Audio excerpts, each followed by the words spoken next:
or Montana or Victoria. What is an example of a linkage institution? Isn't it anything that ties the government to the people? It does. Very good. So what have we? Voting? Voting, yes. So elections and voting, right? So I'll just say voting, shorten it. Good. Montana or Victoria? Now think of another one. Don't they help, like, influence the government of politics? They do. They do, because there's that communication going between people and their government officials. Good. So it's through voting, and we're expressing something to our political officials, yes or no. We want you to be our political official, right? Through voting. But how else do we try to influence, send signals to government officials? Is it like is it like political parties? Yes, it is. Very good. So which political party is winning the majority? Right now? Well, yeah. Republican? Republican. Okay, is that sending a message? Yes. Yes, it is. Good. So political parties are a linkage institution. The parties are a conduit for what people would like to see their government officials do. And can also be how government officials lead their constituents and try to respond to what constituents think are important. Yes. Could social media be a linkage process? Oh, yes, it is. Good. So that's another one, right? That's what we're studying this week. And why do you say social media? I mean, for starters, Donald Trump's talking to everybody. Indeed. So, I mean, you can get news from the president. You can hear, like, the websites that you use to see the meetings and stuff, and just see what's all going on. Totally. Yeah, very good. It really is a strong connection. And I don't know if y'all live long enough to see how it is becoming so much more important. It seems like every election becomes more important what's going on social media. When I studied Common Cause in the early 2000s, the president of Common Cause was just well known for his use of Twitter. I mean, that was kind of unusual back then. And I think maybe President Obama was the first president who really used it with his campaign. So it has just only grown exponentially since then. Yeah, good, awesome. What's the other one that we studied? Interest groups. Thank you so much, interest groups, yes. How do they connect us to government? What would you say, Travis? With the political campaign meetings and Does that, policies. okay, good. So political, they contribute to campaigns or they spend independently, right? Excellent. And then that can contribute to who is elected and the policies that are implemented. Awesome. Good. Okay, so those are linkage institutions. We're wrapping up our study of linkage institutions this week, and then we're moving over to criminal justice and then education for our last two class meetings. So, all right, there's a connection between these linkage institutions, and we said it's between the people and the political officials. Okay, I'm going to talk about that more in just a minute. I wanted to play this short video for you guys. Who decides what's newsworthy?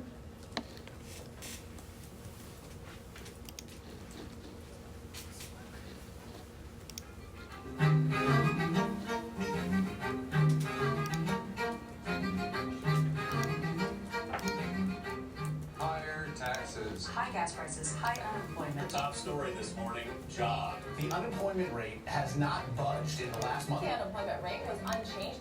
How bad is it? It's bad, Jamie. Going from bad to worse, the job numbers are back to being just bad. To have Romney release his tax returns, what day would you pay? Oh my God, it's perfect. We both have got the big stack here. When ours are what, 4 or 5 pages? He's not in the 1%. He's in the 0.006%. Of unfair taxes, quote unquote, the class warfare element. It was a class warfare speech almost. Nothing new, it's still the class warfare. Class warfare campaign. You know, when you're talking class warfare, not class warfare. President elected to invoke class warfare. Talk to me at first about the possible link with Al-Qaeda. He said he trained with Al-Qaeda. Self-proclaimed Al-Qaeda terrorist, and Al-Qaeda terrorist, and Al-Qaeda terrorist, Al-Qaeda terrorist. Al-Qaeda and the Taliban. More than 100 million Americans are now receiving some kind of welfare. 37-year-old Angel Adams blames the system for for problems. Just this year, the government is spending more than $70 billion on food stamps alone. The payouts are so attractive that getting out of bed to go to work doesn't really seem worth it. I know, I feel that way. Handouts have unintended consequences. But once I found out about welfare, why work when I can hang out out here? As if you didn't have enough to worry about, some new and many would say alarming crime stats. Another crime scene. Another indicator of a troubling trend in America. Serious violent crime. A new era of higher and more violent crime. The resurgence of violent crime across urban America.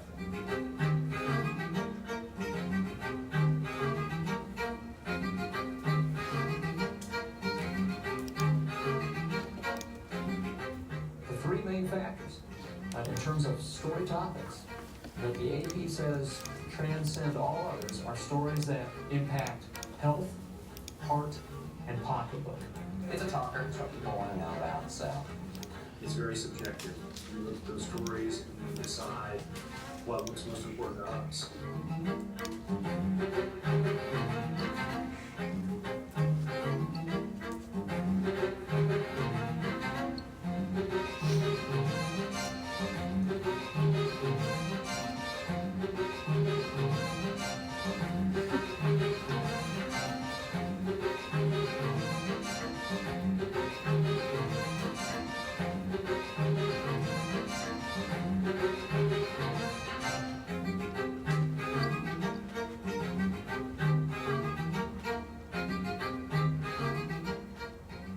With a small disorganized protest on Wall Street. So when does a protest become grotesque? Well, right around the fifth filthy day of a sit-in/live-in demonstration at a park near Wall Street. What do these people want? What do they want? What exactly is their message? What are they protesting? Nobody seems to know. It is also accumulating trash, and lots of it. It's a garbage bin down there. They told me, you know what, we're going to be out here as long as it takes to see change in this country. And I told them, you're going to be here a while. Protesters tell me they plan on marching through the streets of downtown all night long. Of course, we'll have to wait and see if that's what really happens. But it's clearly a protest against corporate America and Wall Street. And yet it's a big corporation these protesters are relying on to get their message out.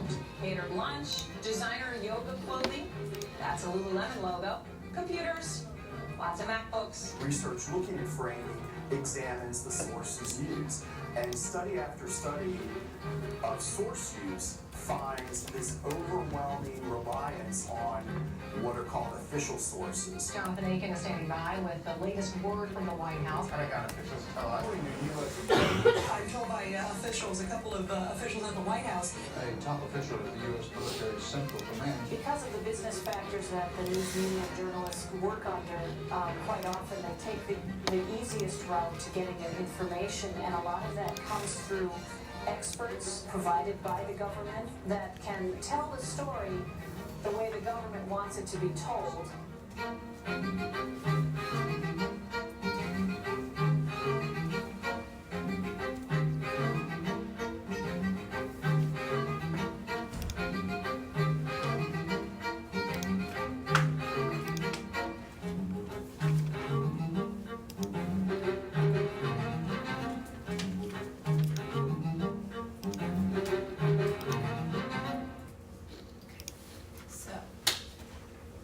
What was the message of that clip?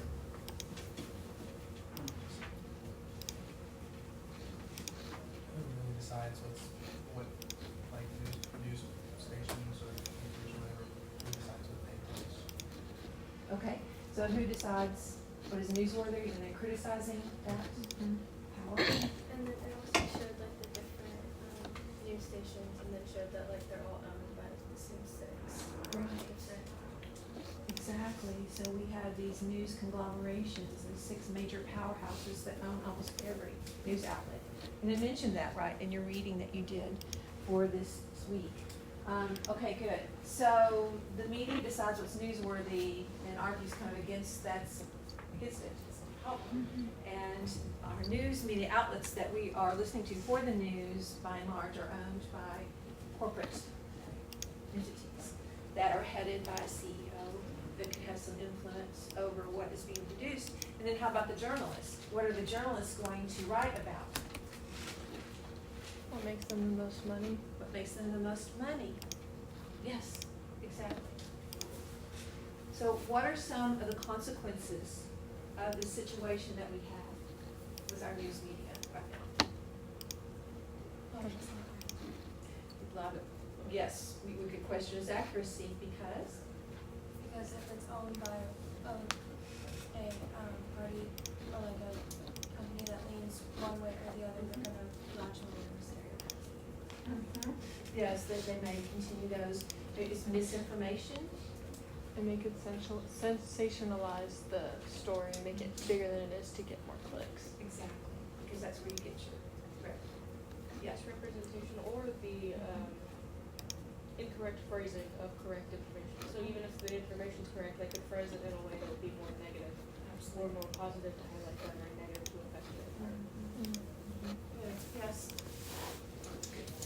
Okay, and so having most of the news that we view within these conglomerations, what does that do to the stories that they present to us?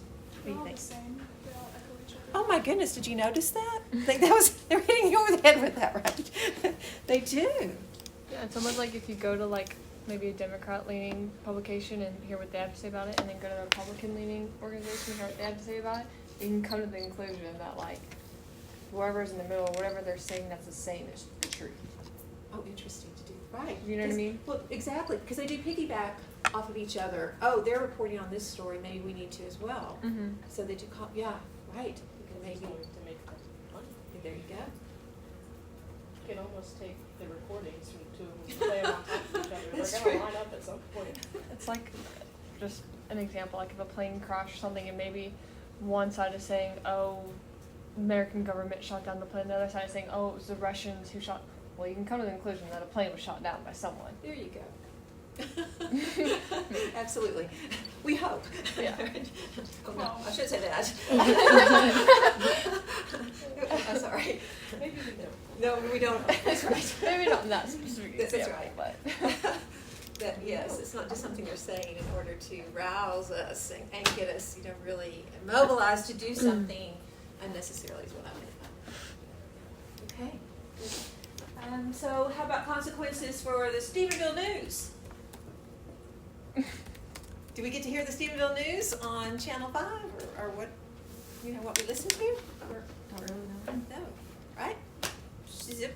How about rural news? All right, exactly. You say that very clearly in your work. Yeah, it's just not. Is that a problem? yes, because it's what affects us most directly. Yes, exactly. Yeah, when I moved here, we had the Stephenville Empire Tribune. It's still published, but it was bought by a corporation, and now it just runs stories from USAA. And some, a lot of Tarleton News is in there, which is nice, but I'm just not getting news, Mm-hmm. in order to keep up. And that's a sad thing, I think, not to have that local interpretation or presentation of the news. So, yeah. Okay, good, thank you. The only reason the only reason Tarleton's in there is because Stephenville is just mostly Tarleton. It takes 10 minutes to cross the whole town. So you read it. Yes. Do you think a big part of that has to do with like money? Because I feel like in big cities like San Antonio, Dallas, Fort Worth, Houston, they have news and like actual news on the city goes out. But like in smaller towns, there's probably just not enough money to operate a news station or newspaper that can get that money out. So they have to go to the corporations to get the funding. Yes. Yeah, but what are they gonna report on most of the time too, if it's in town? Well, city council elections, and right now, zoning code changes. And the cows. For single family. Yes.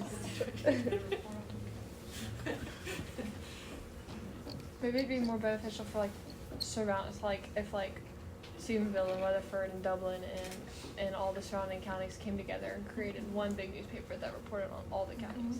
Mm-hmm. If people would buy it and they could get the funds to do that, I agree. The Hood County News is pretty good out of Granbury.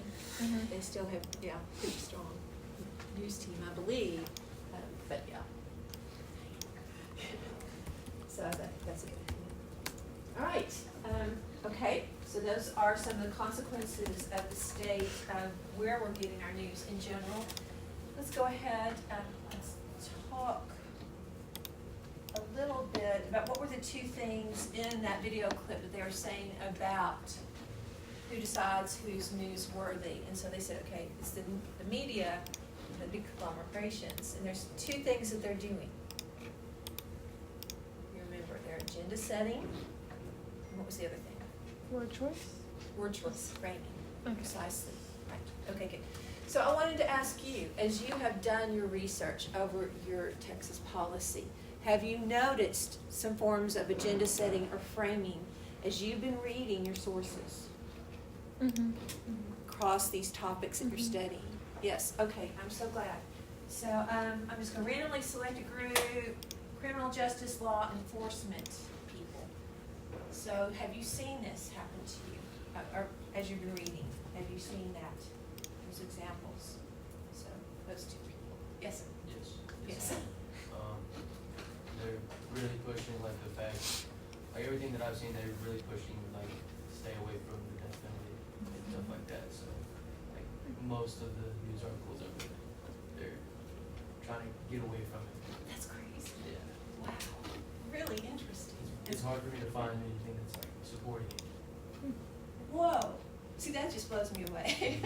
Being a native Texan, there's got to be something out there. Yeah, interesting. Wow, okay. Mia, do you have anything to add to that? No, we have the same like death penalty topic, and it's also like there's nothing in supporting, or it's very much like trying to get rid of it. It's so interesting to me. In fact, one of y'all, your AI's reports, I was just reading those this morning, and in the AI summary, it had a slant. It was a different topic, but it was like, there was a slant in the AI summary. I was very interested. I guess it was picking up on what y'all were saying, Mia and Braden. It's just in the news that way. Interesting. Okay, how about K through 12 education? Mallory, Lott, Elena, Sarah, are y'all seeing any kind of agenda setting, what they're focusing in on, or framing? Honestly, I can't really think of anything. Okay. Like, there's definitely like sides to the voucher thing for sure, but I haven't noticed anything where they're pushing a certain idea. Have you ever seen them say, no, we don't need any more funding? No. Okay. No, for sure. Not at all. Okay, I was They wondering. don't talk about it a lot. Like the special education, they don't do a lot with it. Yeah, they just kind of like, because like they've had ideas for reform, but they've been pretty much all turned down whenever they're suggested. Interesting. Thank you. Okay, Lena, do you remember yours? Yes, I see a lot of pushing for more like teacher pay. Or teacher too? That seems to be constant. Oh yeah, and retirement as well. And retirement. People retiring from teaching? Yeah, big time. Yeah. Okay, thank you. How about an energy person? We have energy in here? Yep. Travis, Walter, Alexis, energy, have y'all seen agenda setting, framing? For me, a lot of what I saw was whenever news sources were talking about fossil fuels and never talking about the economic benefits, they were only discussing like increased emissions and it's bad, and politicians are just going with the big donors' ideas just to be reelected. They went a lot of like the negative side for fossil fuels, and then when they talked about renewable sources, it's in the long run, it's better for us, lowering emissions, better for climate change. So for a lot of the news sources, they were just they didn't really get both sides for fossil fuels, and I thought that was interesting. That is very interesting. I agree. Kind of like the death penalty. Where are we? Okay. Yeah, I agree with Travis. I'm finding the same things where they're not accurately representing fossil fuels versus, like, they won't look at economic benefits unless it actually benefits their viewpoint, or the environmental benefits unless it benefits their viewpoint for both sides. So. Huh. See, this is substantive evidence of something going on. I think. Yeah. So fascinating. Okay, good. All right, and then one thing I did want to say too, so that's something that we were focusing in on, the media linking us and telling us what to think about, what stories are important, right? And how the frames that they're using can influence how we think about them. But we can also use the media, right? It's a linkage institution. We can use the media to influence government in some form or fashion. Media plays a very important role in not only being a conduit for what people are thinking, but it also is a way for us to hold government accountable. If they are reporting on government, what they report on, and if we do not approve or don't like it, we can do something. Right? That's part of being a democratic republic. So there's that positive side of media too. We need media. Wasn't it Thomas Jefferson who said he'd rather have the newspapers be free than, what was it, a government? Well, it was something like that. If you had a choice between free newspapers and a government, you'd choose freedom of the press. I think it was in the book. Yeah, was it in the book? Okay, yeah. I'm butchering it. But it's so important to have the press reporting these things to us so we can hold government accountable, so we are aware of what it's doing. Okay, so I want to look at what y'all said for the quiz.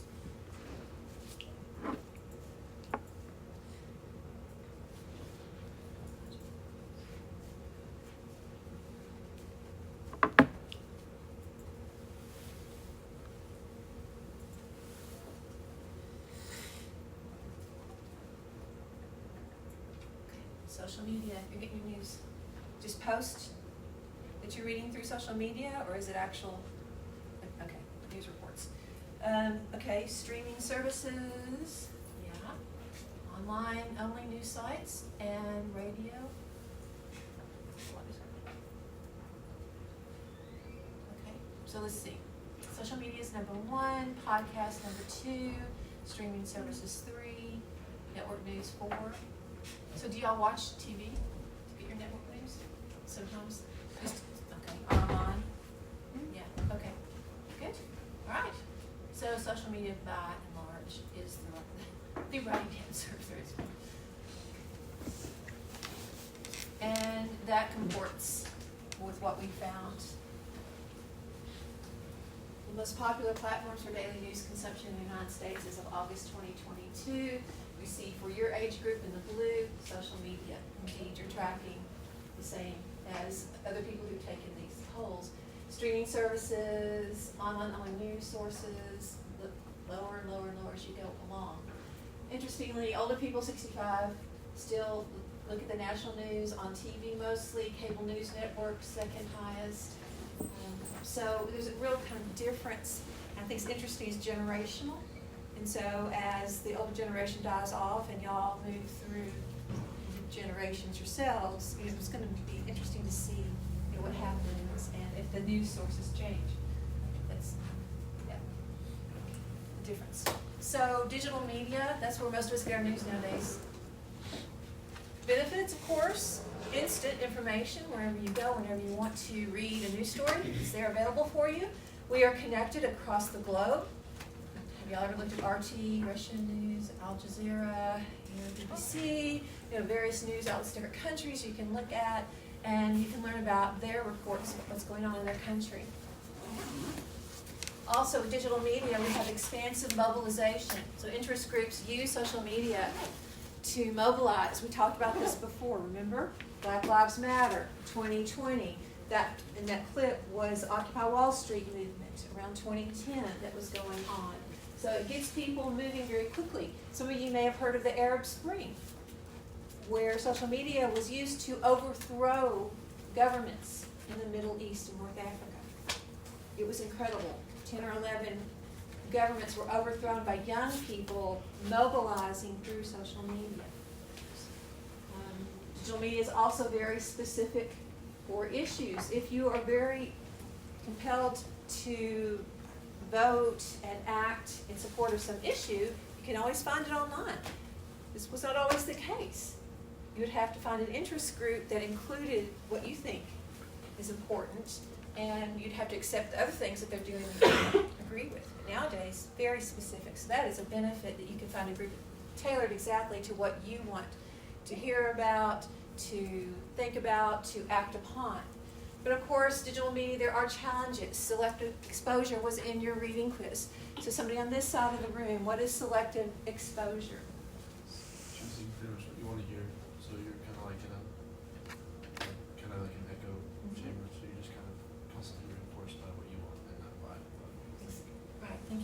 right. So we get to choose our news outlets. Good. Back in the day, we had 3 major news channels, and so you had to choose one of those, and they were much more moderate because they had to appeal to different ideologies. But now that we have many, many sources to choose from, then we can go to where we feel most comfortable, that echoes what we think is important. Very good. And then because there's so many outlets out there, it's just a den. Okay, well, how do you choose? There's just so much going on. It just can be overwhelming, all the news that's coming at you. And using those frames that they tend to use, like, oh my gosh, there's a crisis every second. Like, I think it's ABC, breaking news story. Every single story they tell is breaking news. Like, this is important, you need to listen to it right now. It just is a lot going on. And then we talked about the rural access through broadband and how we had that report that Texas was good to go. No, there are over 7 million Texans, or about 7 million Texans without broadband. Now this was prior to the 2023 constitutional amendment where we agreed to send some funds in that area to help address this deficiency. Now, do you know if it's been? It hasn't changed by much. There's still a lot of counties who don't even have the basic internet access. You know, and maybe it's still early days for laying those lines in the country. I don't know, but yeah, good. Thank you. Data diving. So you companies. Thank you. I'm sorry. What was the first one? This one. Mobilization. Yeah. So interest groups use social media. People can use social media. Organize groups. Mobilize people. So data diving, that's kind of an old term now, but it's something that was used, I'm trying to think, in 2016, I believe, where campaigns were paying Cambridge Analytica, a data diving and data service company, to go and get into social media accounts and see who would be most likely to vote for their candidate. And then the candidate would pay for this information and then target ads to those specific people online. So they'd get their, what is it called, IP addresses, or whatever that's called. Yeah, and purposely send that. So at That's the time, scary. I know. Because then you could have like outside countries and outside people like trying to influence our elections. Is that legal? No. Well, surely not. It's not. Not influencing what But- they're doing with the IP addresses. That's like I know influencing. another level of influencing. Exactly. So it was a really big deal, and they sued Cambridge Analytica, and they did say this is illegal, you cannot do this. But that was still early days. That was around 2016. You think about machine learning that we've got going on now. The bots. Machine learning. Okay, you guys, you know I'm studying voter list management, voter registrations. We can purchase list of people who vote in elections, in which elections they vote in. We've done it. We can see across Texas. That's crazy. I know, it's really scary to me. Of course, we de-identify the names. We don't want to divulge anybody's private information at all. We're just trending, or trying to see if there's any trends in voter registration cancellations, if they're purging, because that's a big deal right now. And so we're studying, are people who are actually eligible to vote getting their voter registrations purged? So that's the question that we're asking. But anyway, it's out there, and you would think, well, that could be illegal, right? I'm getting your personal information. But not right now. We can do that. Pay for it. So it's just something that's out there. And surely y'all know that by shopping online, by looking at different websites, you know, within an hour you're going to have a link asking you, do you want to look at it more or look at something else? And Or just talking, like sometimes, like you say, like, oh, I don't know, I need to buy a new vacuum, and then you get on Instagram and like an ad for vacuums pop up. Exactly. It'll be in your Amazon recommended. They'll send you notifications. yeah. So the machines are learning about you guys. Where do you think AI is coming from? You know, partially this kind of stuff. They're just looking at what's out there.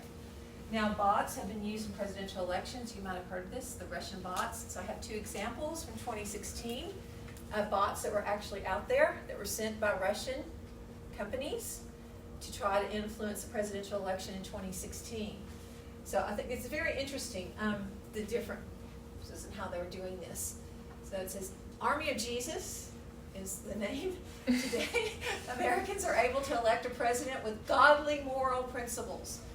Hillary is a Satan, and her crimes and lies have proved just how evil she is.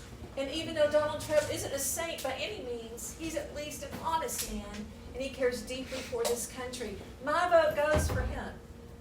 Satan, if I win, Clinton wins. I'm saying Jesus. These are both Russian bots. Yes, they both are. Isn't it?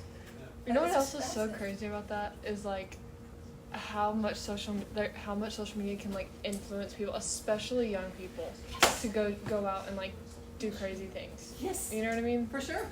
Especially if like this cracks me up. Big parts are blown up. Big parts are blown up. But only like the really crazy stuff is They're blown up. like, yeah, this is gonna work. That's true. So you don't see anything like, you know, in the middle you always see like extreme. Yeah. You see a reasoned discussion Yeah. about the pros and cons of each That, candidate. and then you can get into like the mental health crisis and how so many people like do have mental health issues, and then they go online and they see such like emotional posts like this, and then that really persuades them to go and do something crazy. There's a really good documentary on Netflix about like social media, and it shows this boy, and he like gets on Facebook, and there's all these like political ads, and then he ends up going to this like protest, and there's like a shootout at the protest. Like it's a crazy, but it's all linked back to like how social media, like what you consume, excuse me, like persuades people to go out and do crazy things like that. It's a documentary. It's on There's a lot Netflix. of good documentaries about it. There's one about like all the CEOs that have stepped down from social media. Let's see that. Is it on Netflix too?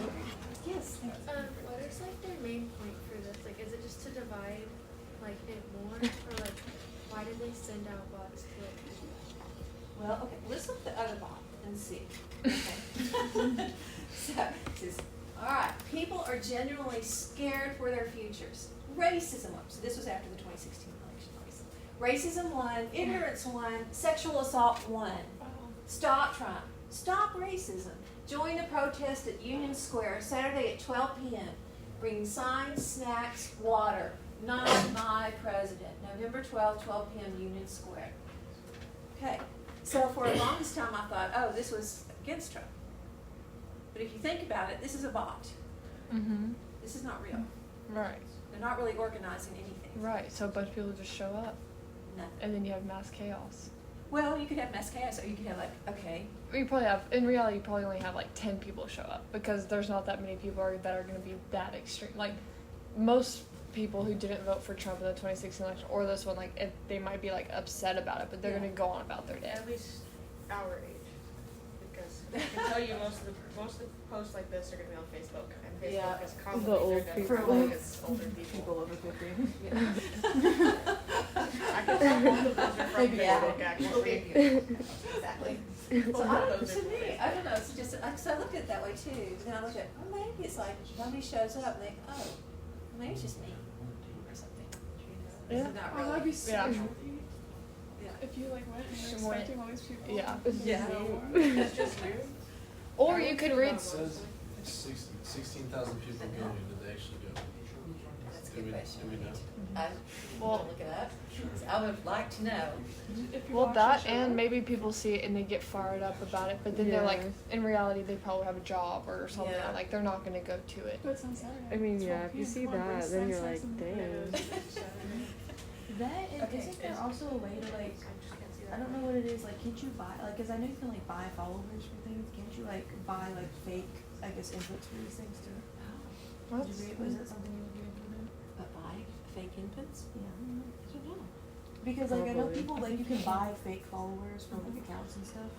You can do stuff like that. I didn't know if you could do something like that for these I would think things. so. Well, and this is 2016 early days, so we're not really aware what Russians do. Yes.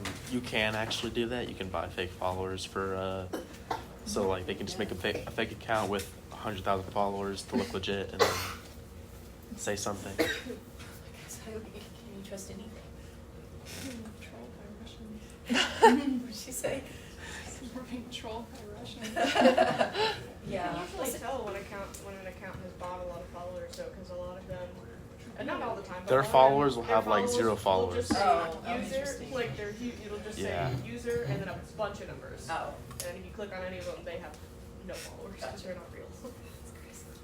All right, so Henry's looking this up for us, and I really appreciate it. It looks like it happens. It happened? It looks like it. Okay. Did it really? I don't know. The Guardian and PBS have things on it, but I don't know if it's like. Russian generated. Yeah. It's the Russians. They're the bot users. I don't know. Yeah, I have to look into that. You don't trust Couldn't it almost be anything. like going back to like the 6 corporations that own all the social media? Couldn't that be like a monopoly? And A monopoly, like on the media industry, just like how Google like was recently like sued for a monopoly on the internet because they're buying out all the little search engines. It's a great point. Yes. Because also Google can control what you see on stuff like by putting the most search like whatever the agenda setting is as the top links. Nobody goes to the 10th page.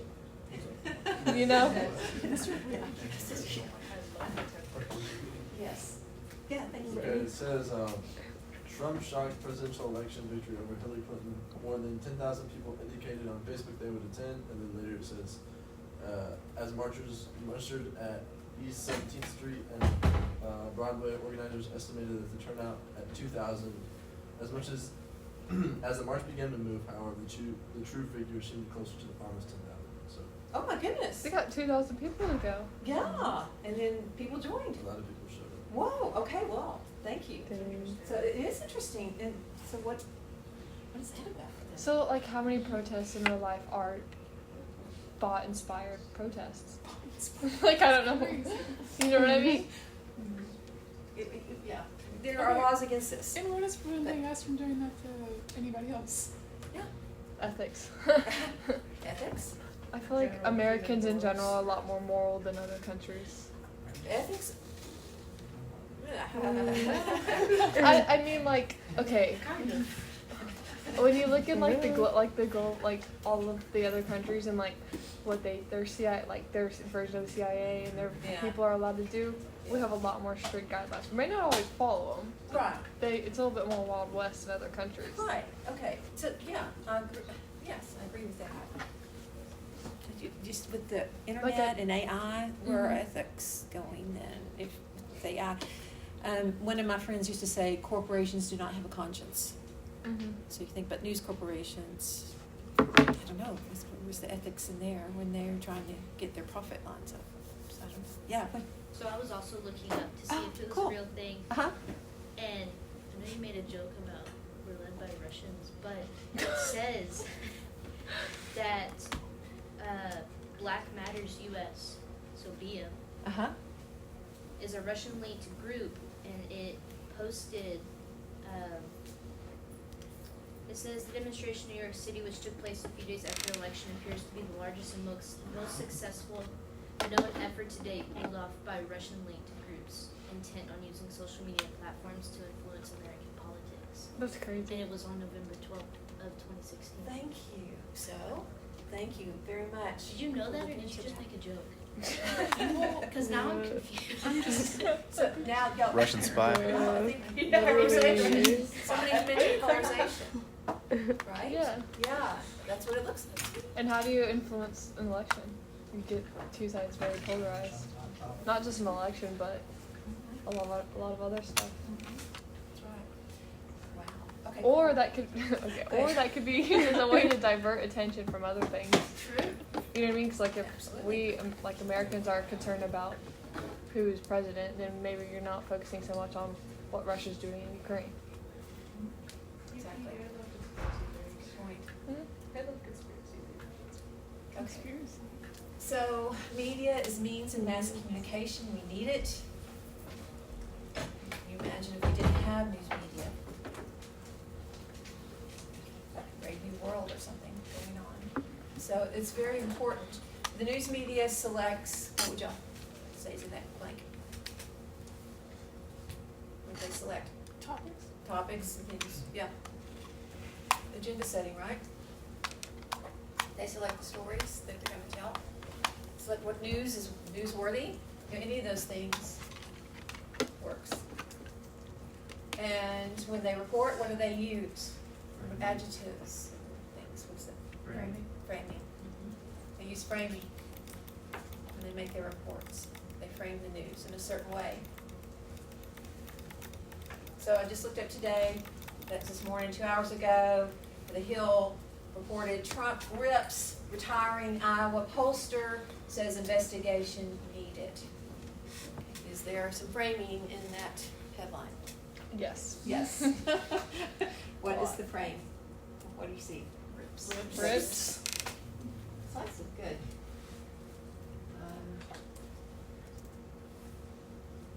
Okay, and there's just a line up to the story. So anyway, thankfully y'all are getting that, the framing.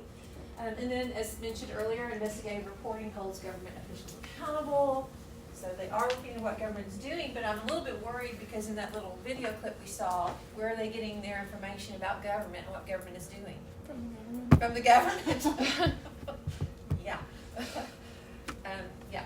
So it's communicating with us, but it's good to be a wise consumer of news. So this is polarization and media habits. What I thought was interesting, this Pew Research Center, it's a reputable news source, and so they were asking people what their ideologies were, and then what were the news outlets that they listened to mostly. So the maroon is more trusted than distrusted. Gray is about equally trusted as distrusted. And gold is more distrusted than trusted. So leaning left would be consistently liberal, mostly liberal, mixed in the middle, mostly conservative, consistently conservative on the right. Wait, trusting as in trusting the government or trusting the news? The news. Okay. The news source. And so this is a list of the news sources that they listen to, look at, listen to. The bolded sources are those that over 40% of the people said, oh, I've heard of that one. So in the gray, it's not one that is as familiar. But they make the point in their analysis of these results that it seems like people who are leaning more liberal are more trusting of the news than those who lean conservative, because the conservatives here on this side of it, so there's more of the gold on this side and more maroon on the liberal side, which probably is not a surprise to most of us, right? But there's some empirical data to back that up. What I think is interesting to me is when you look across the rows. Okay, the news that people generally trust or they don't distrust anyway are The Economist, BBC a British publication that they also produce here in the United States. And there's the BBC underneath it, the Wall Street Journal, both sides. Yeah, trust that news. Google News, but Google News is just reprinting, like that slide that I just showed you, that was from Google News. So they're not coming up with their own stories. The Guardian, where's that from? Y'all know Guardian is published in Dallas? I think, no? It's Britain. Oh. It's Britain, yeah, it's the UK. So there's another one that's from not the United States. So we're more trusting in news sources that are not from the United States. That's what it looks like, right? So we're distrusting. That's fair, honestly. And but Britain is, couldn't Britain be like besties with the United States? Like, wouldn't you consider that? You could. Like, yeah, you could. You could. So theoretically, if you I don't wanted know, to influence people, just go to like a British news source and say, "Hey, buddy." You could. I don't know. Consistently allies. Yeah. Yeah.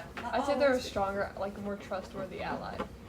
So I don't know what the purpose would be of doing that. We're the strongest country. So you're not mess with us. Just for fun. Yeah.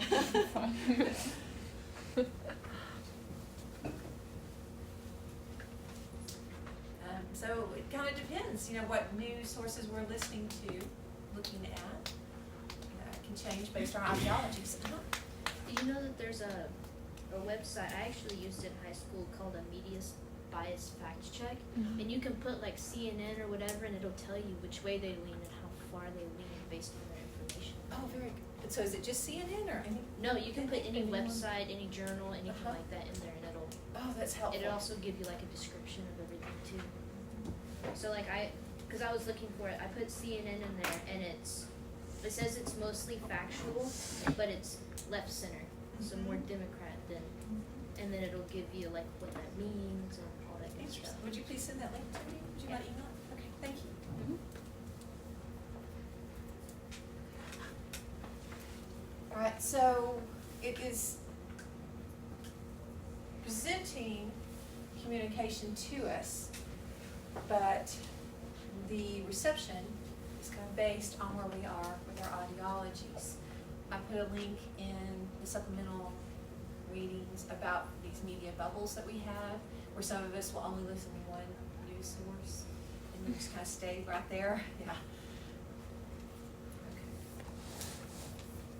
So again, that's a linkage institution. Media influences us. They focus in on the candidates, not so much of the political party in general, right? It's the candidates and their personalities, where they're going, what they're saying, how they're dressing sometimes, you know, gaffes that they make. They're going to focus in on the candidate instead of the party. And this is something that has been going on around 1960. You can see the first televised presidential debate, when prior to this it was more party focused. We want our party to win the White House, and the candidate that represents our party, we're behind them. But it started to turn with TV, and we could actually see what the candidates looked like, that we started looking at the candidate themselves. And y'all may have heard about this 1960 presidential debate between Nixon and JFK. Nixon, Republican candidate, JFK, Democrat. JFK's much younger than Nixon. Nixon's been around a while. He's vice president. He's just getting over the flu, but they'd scheduled the debate. He had to be there. So you can see he's very clammy. He's sweating. He doesn't look very good. He's mopping his nose during the debate because he's just getting over the flu. And there's hale and hearty Kennedy. And so people who watched this video, I mean, there's some reports that say that people who watched the debate on TV said that JFK was the winner, but those who listened on the radio to the arguments presented said Nixon was the winner. Because they didn't have that visual capture that we have with images. But this is kind of represents the changing to a candidate focus for the media, what they're going to do. Also, they look at horse race journalism. You think? In the last election, did we hear who was ahead in the polls every day, if not more? Yes, horse race. That's what they're reporting on, largely, is who's ahead and why. Trying to figure that out. They're not really looking at the policies that the candidates are supporting and what that might mean, how they might fulfill these promises that they're making with the policy. They don't go into that so much. By and large, it's a horse race. Who's winning? Who's ahead? It's fun. It's right to watch a race. It's kind of exciting to see who's going to win. But it's missing the depth oftentimes in those reports. Political social media influencers also can have an effect on what the public is perceiving about political events. So media influences the public. It also influences government by investigative reporting. So they can actually change what government is doing if something comes out, and the officials will change. So we need more investigative. You've probably seen investigative reporting. A lot of times it's local news. Some like a utility company is treating somebody unfairly, but investigative reporting. Yes, I should say it also. Yes, occurs at the state and national level. I was thinking now Kim Paxton, our Attorney General, with investigative reporting about what he was doing in his office when he was impeached last year. So it does happen. Oh, yeah. And then President-elect Trump as well. So public opinion polls are another way that the media tries to influence government. Hey, you guys, this is what people say is important to them or salient to them. So they are influencing and also reporting what is on the public agenda that we've talked about often in this class. You said public media polls or social media polls? This is public opinion polls. So have y'all ever participated in one of those? No? Ask your opinion online or something? I was going to ask, how do you participate in those? Oh, well, they'll send you a poll to participate in. Like email it to you or something? Yeah, well. But couldn't that also be really biased? Because if they could see which way, like you by the whatever diving, and Oh, then yeah, they yeah, know data which diving. way, yeah, they Yeah. know which way you're gonna vote, so Yeah. then they're gonna send it. Like let's say CNN, or I'm just using an example, wants to see, Yeah. like in the horse races or whatever, they Okay. want to see that a Democrat is winning, then they'll send it the polls to Democrat people, Correct. and vice versa. Yes. So, yes, I get them in my emails, but you can also, sometimes on the news, they used to have those clicks that you could, QR code and think about this. Those are public opinion polls can be reliable though. There's a certain way to go about it, which we're going to talk about. But also the media can influence government through reporting on protests that are going on. Black Lives Matter, again. So that, as long as the media is giving enough attention to a protest, it can influence government. All right, so I'm gonna stop there, and on Wednesday we'll talk about public opinion and policy and